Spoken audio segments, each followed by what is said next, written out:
Guys, నేను మీ క్రాంతి. అందరికీ good morning. అయితే మనమైతే డార్జిలింగ్ నుంచి అయితే కంప్లీట్ చేసుకొని వారణాసి అయితే వెళ్దామని చెప్పి డిసైడ్ అయినాం.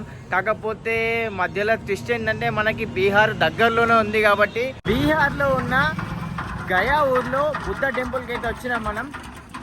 Welcome to Bihar.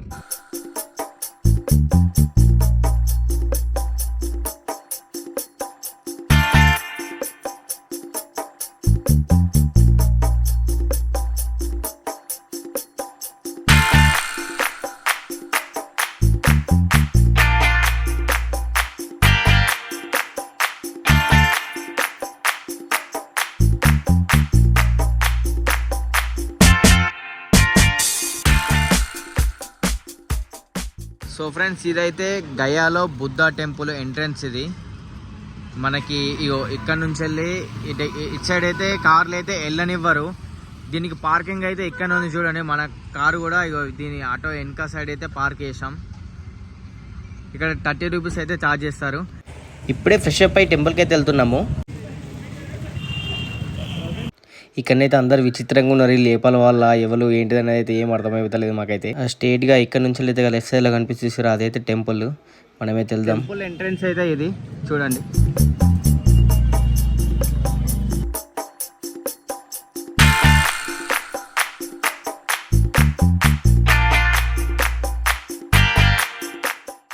వీళ్ళకి ఇక్కడ అయితే గురువు కావచ్చు. వీళ్ళందరికీ ఏం చెప్తుర్రో ఏమో. సో మనకైతే ఈ టెంపుల్లో కూడా ఫోన్ అయితే నాట్ అలౌడ్. ఇంకో చూడండి ఫ్రెండ్స్, ఇక్కడ ఇంకో ఈ ప్లేస్లో అయితే మనం ఇక్కడ పెట్టుకోవచ్చు. ఫోన్ అయితే ఈ కౌంటర్లో అయితే పెట్టుకోవచ్చు. కెమెరా మాత్రం అలో ఉంది, ఫోన్ మాత్రం నాట్ అలౌడ్. ఆ కెమెరా కూడా తీసుకుపోవాలంటే 100 రూపీస్ అయితే ఛార్జ్ చేస్తారు వీళ్ళు. నేనైతే ఇప్పుడైతే లోపలికి అయితే వెళ్తున్నాను, టెంపుల్ లోపలికి. ఎలా ఉందో మరి మీకు అవన్నీ అయితే నేను చూపిస్తాను, చూడండి. మనడు కూడా ఎట్లా రారా అందగాడ అందాల చిన్నవాడ.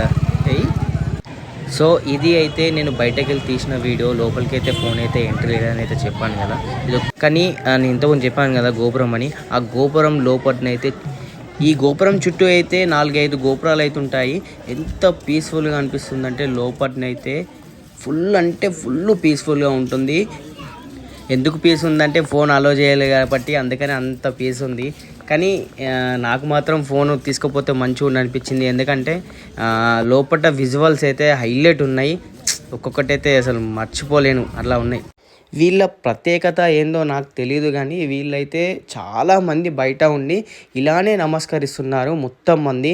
మరి సూర్య నమస్కారమా లేకపోతే బుద్ధునికి ఇలానే నమస్కరిస్తారా తెలియదు, కానీ చాలామంది మీరు చూసుకోవచ్చు. చూడండి, ఇతను కానీ ఈమె కానీ ఇలా చాలామంది ఉన్నారు బయట. వీళ్ళు చాలా అంటే చాలామంది ఇలానే చేస్తున్నారు. చూసుకోండి మీరు ఎలా ఉన్నాయో. మనమైతే ఇప్పుడే చూసి లోపల నుంచి బయటకైతే వచ్చిన. ఇక్కడ నుంచి వెళ్ళి మళ్ళీ బుద్ధ స్టాచ్యూ అయితే పెద్ద ఒక కాడ ఉందని చెప్పారు. ఒక 2 కిలోమీటర్స్ అయితే ఉంది ఇక్కడ నుంచి వెళ్ళి. అందుకనే మేము నడుచుకుంటూ వెళ్తున్నాము.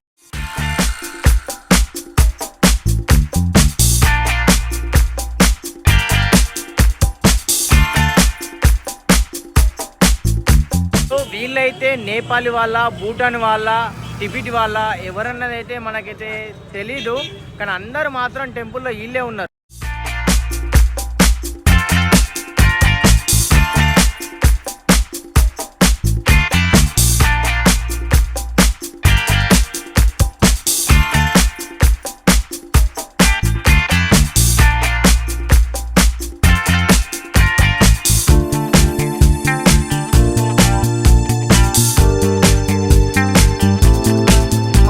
టెంపుల్ నుంచి బయటకు వచ్చిన తర్వాత ఇది మహాబుద్ధ చైనీస్ టెంపుల్ అయితే ఉంది. ఒకసారి చూద్దాం పదండి.